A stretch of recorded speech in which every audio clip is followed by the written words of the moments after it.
Welcome to Leading Organizations That Matter, a podcast about leadership and how we find impact, meaning, and joy in our work. I'm your host, Ray Spadoni, and today's topic is the search for meaning at work, cutting through the mist.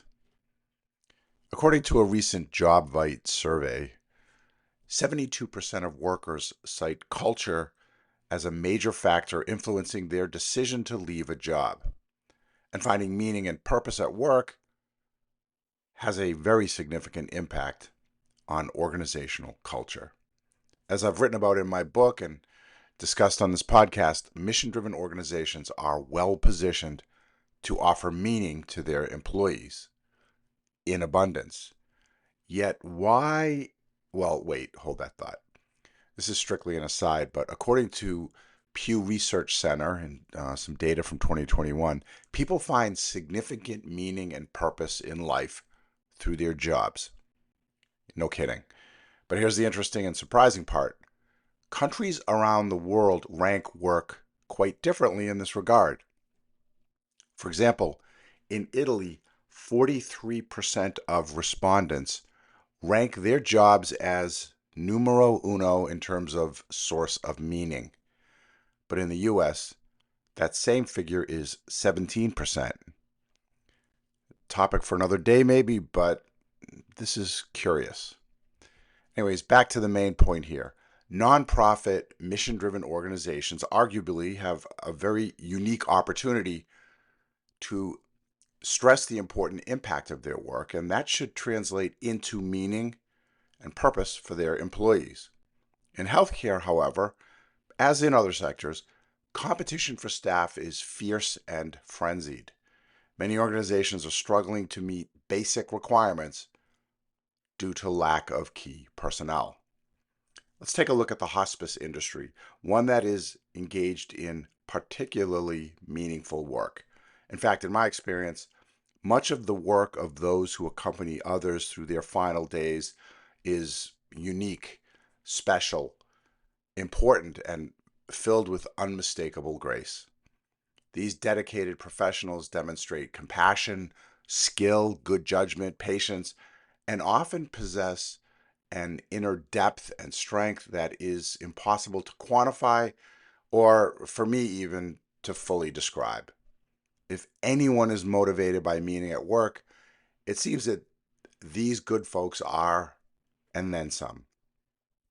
Yet, the hospice industry is turning for profit at an alarming pace. Today, over 70% of such organizations are for profit. These are agencies who are seeking to gain financial benefit from this end-of-life reality. As responsible stewards of their owners' assets, leaders of these organizations must maximize profits. Now, many will argue that they're minimizing inefficiencies in order to do so. And fine, that's awesome. But in my own experience in this regard, I'm seeing that many of them are doing more than that. They are rigorously safeguarding the distribution of needless services. Yeah, that's code for you know. Anyways, when hospice workers leave a mission-driven nonprofit for more money at a for-profit, I'd be willing to bet that most, if not all, believe that they're not accepting more money for less meaning. A hospice is a hospice is a hospice, right? However, and here's where the mist comes into this picture, I'd be willing to argue that the culture, meaning, and purpose benchmarks at that staff person's outgoing and incoming organizations differs quite a bit.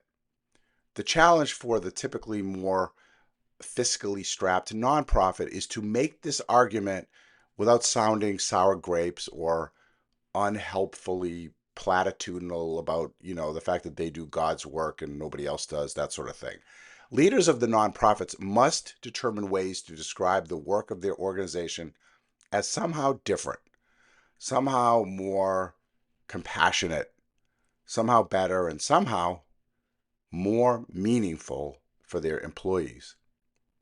Effectively cutting through this mist is vital, maybe even existentially so. Thanks for listening. Leaving a positive review and letting others know about this podcast will help a great deal. My mission is to help empower organizations that matter by supporting those who lead them. I offer coaching, mentoring, and consulting services. You can learn more about me and my work at raysbedoni.com.